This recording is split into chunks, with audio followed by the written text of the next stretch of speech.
हास हास काय तितलो हास तुका गर्लफ्रेंड मेळटली पळय तेन्ना हांव वचोन दाखयता तुका. हे गोपी गर्लफ्रेंड बी तसली बायजाणपणा खातीर तुवें करतात. हांव फकत आई दाखयली त्याच चलये वांगडा लगीन जाता. आईच्या उतरा पायदा कसो बसपाना पळय तूं सारकें ना आई? हय रे. हय कळवया मरे हय म्हणटा कळटलें म्हणा कोण म्हणटा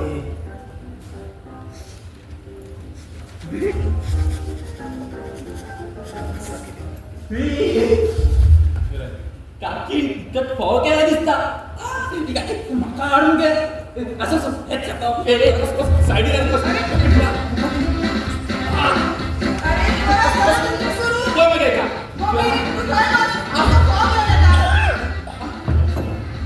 ताड करून काडले का वेल डन.